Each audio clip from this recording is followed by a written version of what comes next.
Now, it's every parent's worst nightmare, not being able to see your child for weeks, months, even years. During divorce or separation, one parent can end up manipulating their child to reject the other parent with no justification or safeguarding concerns. Janis James, a child safety campaigner from Northamptonshire, has funded new research into the long-term effects of this behaviour, and the results are shocking. We've hidden the identity of the parents in Debbie Tubby's report to protect those involved. And just to say, it's a hard watch, but it does raise some important issues. I was their main carer all of their lives. You know, my youngest would say I was the best mummy in the world. Lisa from Bedfordshire emails her 2 boys every week, although they never reply. Her husband stopped her from seeing them 2 years ago, not for safeguarding reasons. They got a divorce. I know that they're alive and where they are, but it's like they're ghosts. She's spent almost £50,000 fighting for access through the courts. The default should be, when you separate, that you, unless there are any safeguarding concerns, which there aren't at all in my case, that there should be a 50-50 shared parenting agreement.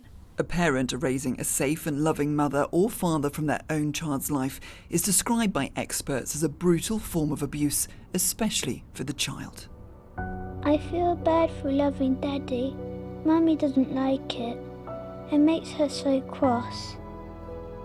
I remember really good times, playing with him, rolling around in the grass. Lots of warm cuddles. Shaun from Cambridgeshire hasn't seen his son for several years. He believes his ex-wife turned him against him, and despite fighting in the courts, he's failed to get access. I think the worst is that the children are played through the system and made to say things that are maybe half-truths, that are turned into bigger deals, and things that are untrue against the people they love. 40% of those surveyed who were separated or divorced felt their former partner attempted to turn their child against them. 25% reported more than 20 types of alienating behaviours from a parent during their childhood. The report identifies a concerning link between increased PTSD and suicidal thoughts. It suggests a public awareness campaign and enhanced counselling for those involved. Imagine your own parent telling you that you are not loved. And in most cases, that is not correct. It's false. Janis James from Northamptonshire commissioned the research. She's been campaigning for 7 years. Children's commissioners have highlighted that 1 in 5 children have a probable mental health disorder. We're marching to an abyss of mental health. This is a massive public health issue, a legislative issue, and a child protection issue. Parents argue they shouldn't have to spend thousands of pounds fighting in court for their right to see their own children in a system that can often take too long. CAFCAS, which advises family courts on the welfare of children, says all practitioners receive mandatory training, including on how to assess a child who does not want to spend time with a parent.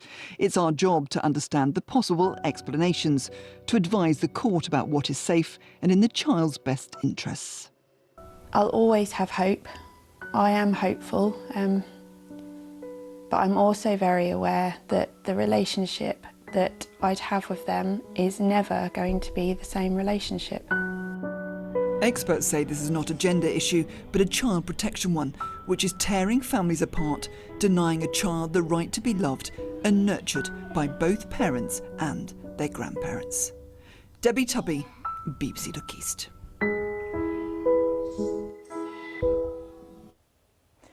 And if you've been affected by that report, there is help and information on the BBC Action Line.